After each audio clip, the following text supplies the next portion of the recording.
안녕하세요. 우리의 구원과 생명을 위해서 예수님은 십자가 위에서 당당하게 죽음을 맞이하셨습니다. 모든 죽음에는 의미가 담겨져 있습니다. 예수님의 죽음은 아니지만 우리는 기꺼이 희생을 각오할 준비가 되어 있는지요. 성경 말씀을 읽겠습니다. 누가복음 9장 7절에서 9절 말씀입니다. 분봉왕 헤롯이 이 모든 일을 듣고 심히 당황하니 이는 어떤 사람은 요한이 죽은 자 가운데서 살아났다고도 하며 어떤 사람은 엘리야가 나타났다고도 하며 어떤 사람은 옛 선지자 한 사람이 다시 살아났다고도 함이라. 헤롯이 이르되 요한은 내가 목을 베었거늘 이제 이런 일이 들리니 이 사람이 누군가 하며 그를 보고자 하더라. 예수님과 그의 제자들이 하나님 나라 복음을 전하며 놀라운 표적으로 사람들에게 주목을 받고 있었습니다. 이 소식을 들은 헤롯은 당황했습니다. 예수님은 세례 요한을 혹은 엘리야, 옛 선지자 중 하나를 떠올리며 메시아로서 이스라엘의 새로운 왕으로 기대를 받았기 때문입니다. 로마의 지배하에 이스라엘의 분봉왕이란 직책을 힘겹게 유지하던 헤롯에게 예수님과 그의 제자들이 위협이 되었습니다. 특히나 사람들에게 주목을 받고 있었던 세례 요한이 헤롯에 의해 죽임을 당했습니다.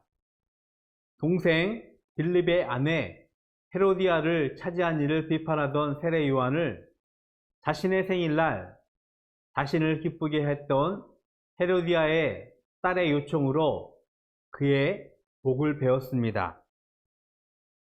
생명의 위협을 감내하고 권력자에게 쓴소리를 하던 세례 요한은 헤롯에게 위협이 되었던 기억이 있었습니다. 그런데 세례 요한과 같은 이가 다시 나타나서 이스라엘의 메시아로 주목을 받으며 사람들에게 영향을 주고 있었습니다. 세례 요한은 예수님의 오시기를 준비하라고 외친 광야의 소리였습니다. 자신을 예수님과 비교할 수 없을 정도로 낮추었던 겸손한 선생님이었습니다. 그의 죽음마저 허무했습니다. 하지만 이스라엘을 변화시키고 구원하는 예수님의 오실 길을 준비하라고 외친 이스라엘의 위대한 선지자로 여겨지고 있었습니다. 십자가 위에서 조롱과 멸시를 당한 예수님의 죽음 역시 허무했습니다. 심지어 자신을 따르던 제자들은 도망갔고 자신을 모른다는 제자의 배신은 비참했습니다. 그러나 허무했던 비참했던 죽음은 위대한 선지자로 위대한 구원자로 세워지는 하나님의 구원 섭리가 되었습니다. 죽음의 두려움에서 자유한 사람은 없습니다. 하지만 하늘의 미랄이 땅에 떨어져 죽어야지만 그곳에서 많은 열매를 맺을 수 있습니다. 죽음은 기꺼이 새로운 생명을 가능케 합니다. 우리를 내어주는 죽음과 같은 헌신과 희생의 삶은 우리를 살릴 뿐만 아니라 우리의 가족과 이웃을 살리는 하나님의 새로운 은혜가 되는 것입니다. 세례 요한의 죽음, 예수님의 죽음을 기억하며 우리를 기꺼이 내어주는 생명의 삶을 살아가는 오늘 하루가 되기를 기도합니다. 바르고 다른 삶 살아가기입니다. 예수님의 죽음을 기억하며 내가 죽어야 할 부분을 생각해보고 기록해 봅시다. 기도하겠습니다. 하나님, 감사합니다.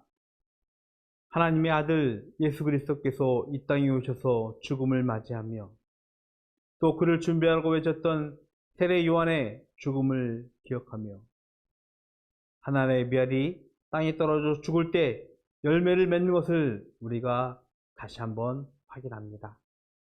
하나님, 기꺼이 우리를 내어짓는 희생과 헌신을 통하여 생명이 살아나며 우리의 삶이, 우리의 가족이, 우리의 이웃이 풍성하게 되어짐을 우리가 고백하게 하여 주시옵소서.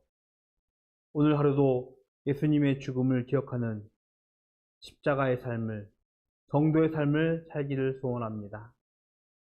그 죽음으로 인하여 우리가 생명을 얻고 생명의 풍성함을 누림을 찬양하고 고백하게 하여 주시옵소서. 예수 그리스도의 이름으로 기도드렸습니다. 아멘.